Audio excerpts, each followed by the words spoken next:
Amados irmãos, boa noite a todos, a paz do Senhor Jesus. Estou aqui no canal criado pelo meu sobrinho João Pedro, de nome É Chegado o Reino de Deus. Meu nome é Moisés, sou presbítero na Igreja Evangelho de Jesus. E nessa noite eu gostaria de compartilhar com os irmãos uma passagem que se encontra em Marcos capítulo 5, a partir do versículo 21. Eu vou falando aqui os versículos, os irmãos vão acompanhando. A minha Bíblia tem como título A Filha de Jairo e a Mulher que tinha o fluxo de sangue. Amém? Eu vou começar a leitura aqui a partir do versículo 21. Diz assim: E passando Jesus outra vez num barco para o outro lado, ajuntou-se a ele uma grande multidão, e ele estava junto ao mar. Eis que chegou um dos principais da sinagoga, por nome Jairo, e vendo Jesus, prostrou-se a seus pés. E rogava-lhe muito, dizendo: Minha filha está moribunda. Rogo-te que venhas e lhes imponha as mãos para que sarem e viva. E foi com ele e o seguia uma grande multidão que o apertava. Agora vou pular para o mesmo capítulo 5, porém a partir do versículo 35. Estando ele ainda falando, chegaram alguns dos principais da sinagoga, a quem disseram a Jairo: A tua filha está morta. Para que enfadais mais o mestre? E Jesus, tendo ouvido essas palavras, disse ao principal da sinagoga: Não temas, crê somente. E não permitiu que alguém o seguisse, a não ser Pedro, Tiago e João, irmão de Tiago. E tendo chegado à casa do principal da sinagoga, viu o alvoroço e os que choravam muito e pranteavam pela menina. E entrando disse: Por que vós alvoroçais e chorais? A menina não está morta, mas dorme.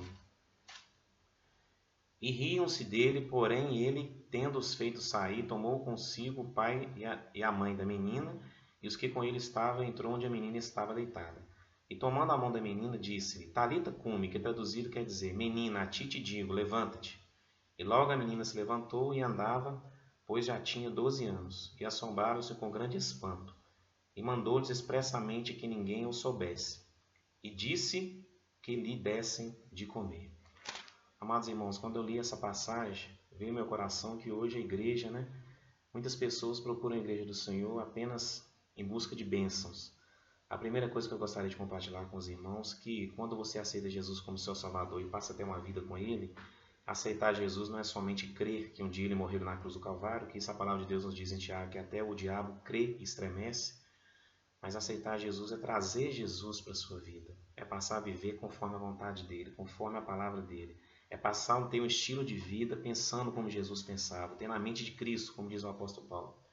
Mas eu percebo que muitas pessoas rogam a Deus que lhes dê bênçãos, bênçãos materiais, bênção com a cura da enfermidade, uma restauração de um casamento. Mas muitas dessas pessoas, quando estão perto de alcançar a bênção, perdem essa bênção, por motivos diversos. Mas o que nós podemos observar aqui, a primeira coisa que eu observo nessa passagem, que Jairo, ele sendo o principal da sinagoga, e é também algo que nós devemos observar nos dias de hoje, que ele queria uma bênção.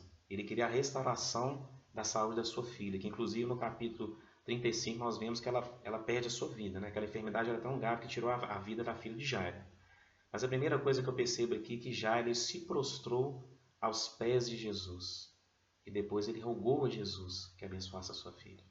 Então muitas vezes você pode estar passando por um momento singular, porque tem coisas na nossa vida, fazer uma faculdade, fazer um curso, fazer um concurso, muitas coisas dependem da gente, do nosso esforço. Mas tem momentos que são momentos singulares. A cura de uma enfermidade incurável, por exemplo, a restauração de um casamento. Um pai que muitas vezes perde um filho no acidente, que precisa de um milagre para aquela pessoa voltar a ter alegria.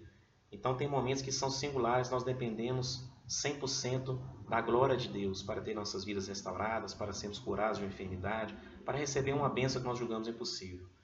E aqui está um grande segredo. A primeira coisa que Jairo fez, ele se prostrou aos pés de Jesus, ele se humilhou. E na palavra de Deus nós vemos que muitas pessoas fizeram a mesma coisa. Aquele centurião era um homem enviado ali por Roma para oprimir os judeus, e ele sendo centurião, ele tinha 100 homens ao seu comando. Ele estava ali para oprimir. Ele tinha um servo doente, ele chegou até Jesus e se humilhou. Ele falou: Mestre, se o Senhor apenas lançar uma palavra, eu sei que o meu servo vai ser curado. E Jesus maravilhou-se com aquelas palavras e disse que nem Israel ele viu tanta fé. Então a primeira coisa que nós devemos fazer, nós devemos nos prostrar diante de Deus, nós devemos nos humilhar, dobrar o nosso joelho, orar ao Senhor. A palavra de Deus nos diz em Isaías 1,18, assim diz o Senhor: Vinde a mim e arrazoai-vos, diz o Senhor. Tem outras traduções que dizem assim, ó, vinde a mim e arguime, ou seja, é você ir até Jesus e falar, Jesus, essa é a bênção que eu quero, esse é o impossível que eu preciso receber do Senhor. Agora algo interessante, irmãos.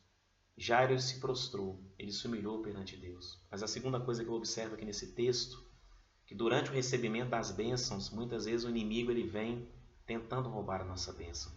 Os irmãos percebam aqui no verso 35 que Jesus ainda estava falando, porque no trajeto de Jairo até a sua casa, Jesus encontrou com aquela mulher que há 12 anos jazia um fluxo de sangue, e Jesus também curou aquela mulher.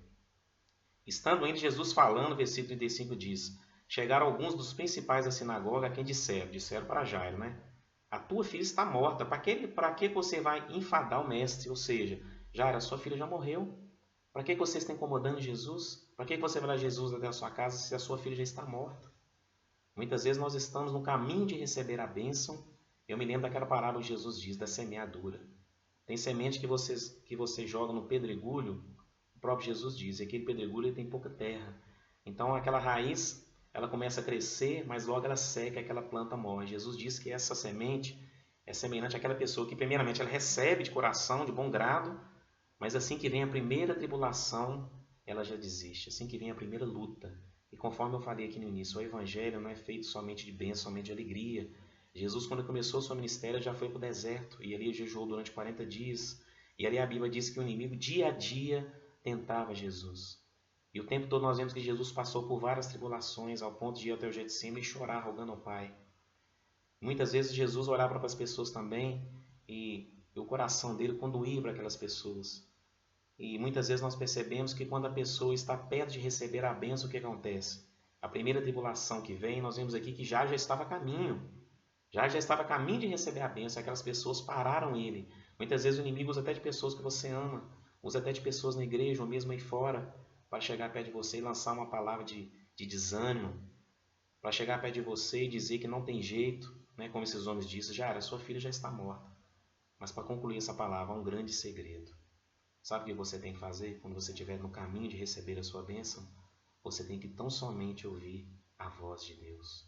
Porque a voz de Deus é a última voz. É a palavra final. A Bíblia nos diz lá em Mateus 28:18 que todo o poder foi dado a Jesus nos céus e na terra. E lá em Romanos 4:17 diz assim que ele traz à existência aquilo que não existe.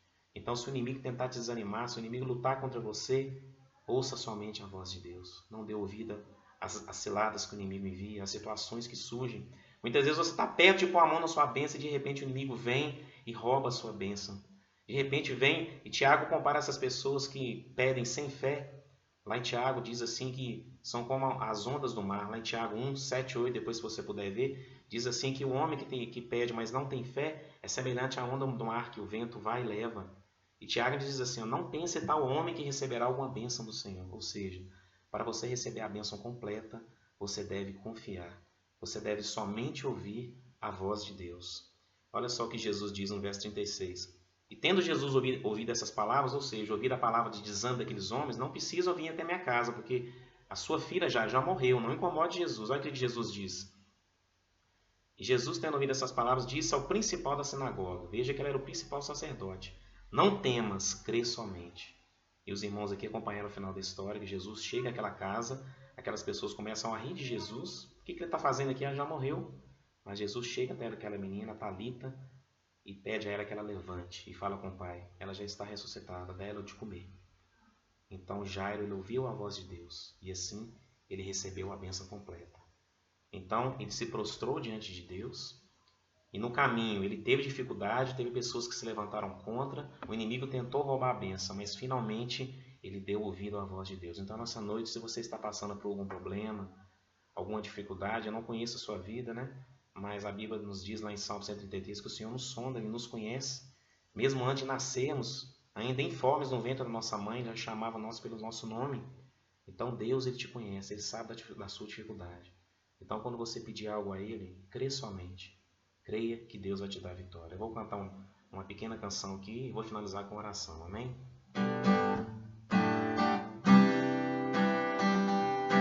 Grande é o Senhor, grande é o Senhor, tuas grandes grandes obras não têm fim. Seus olhos estão sobre mim. Lembre-se, grande é o Senhor. Grande é o Senhor. Suas grandes obras não têm fim. Seus olhos estão sobre mim. Lembre-se, os olhos do Senhor estão sobre você. Amém? Pai querido, nessa noite, ó Pai, eu quero te agradecer pela Tua palavra, Jesus, que é viva e eficaz, ó Pai.